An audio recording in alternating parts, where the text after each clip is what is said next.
DSC అంశంపై AP శాసనమండలిలో అధికార ప్రతిపక్షాల మధ్య మాటల యుద్ధం జరిగింది.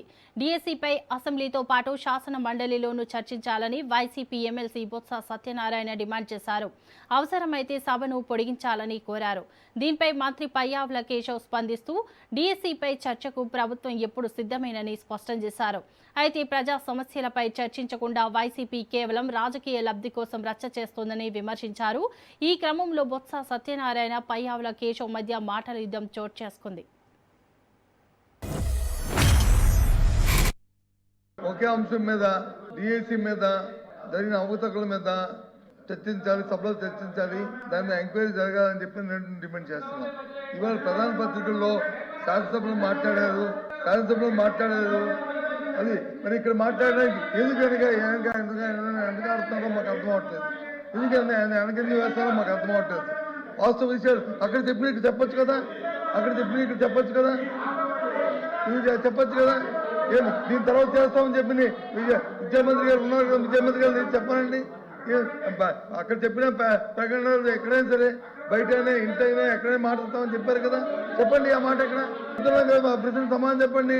అందుకు మెగా డిఎస్సి మీద డిస్కషన్కి మీ సమయం కేటాయించాలి. ఈ ప్రశ్నోత్తరాలు వాయిదా వేసినా సరే మాకు ఇప్పుడు దాని మీద చర్చించాలి. అది మా తాలూకా విన్నపం. దాని మీద తిరస్కరించడం జరిగింది. మీరు వేరే ఫార్మెట్లో రండి, లేదంటే మళ్ళీ ఒకసారి బీఎస్సీ పిలుస్తాను, బీఎస్సీలో మీరు డిసైడ్ చేసుకోండి.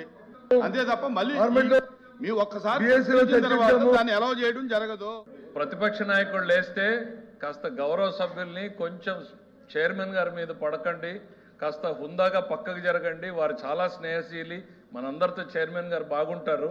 అట్లని మనం ఆ చైర్లో కూర్చున్నప్పుడు వారి మీద పడేటువంటి అడ్వాంటేజ్ తీసుకోకూడదు అనేటువంటిది ఇది మన సంస్కృతి, మనం నేర్చుకున్నటువంటి సంస్కృతి. మన ఇప్పుడు చైర్ని ఏ రకంగా మీరు అవమానిస్తున్నారు పబ్లిక్ గా అనేది అర్థమవుతా ఉంది. మనం నేర్చుకున్న సంస్కృతి ఇది అధ్యక్ష. నంబర్ 1, వారు రిప్లై వద్దంటే కూర్చుంటారు. వినండి, డిఎస్సి మీద చర్చించడానికి అధ్యక్ష వాళ్ళ ఉద్దేశం చాలా స్పష్టంగా అర్థమైంది. మాట్లాడేకేం లేదు, అల్లరి చేసుకుని వెళ్ళిపోవాలని. అరే ఆయన ఏదో లేవనెత్తాడు, మేం క్లియర్ గా చెప్పదలుచుకున్నాం. డిఎస్సి మీద చర్చించడానికి ఈ ప్రభుత్వం సిద్ధంగా ఉంది అనేటువంటిది నిన్న బిఎస్సిలో స్పష్టంగా మీ ఎదురుగా ఆయనకు చెప్పాం. వాళ్ళ మెంబర్స్ కూడా చెప్తున్నాను అధ్యక్ష, వాళ్ళు వినుండరు. దయచేసి వాళ్ళ మెంబర్స్ ఇంటే అర్థమవుతుంది అధ్యక్ష. తమరు ఉండాల్సిన దగ్గర ఫర్మ్ గా ఉండాలి అధ్యక్ష. కొంచెం తమరు ఫర్మ్ గా లేకపోతే సభ జరపడం కూడా కష్టమవుతుంది అధ్యక్ష.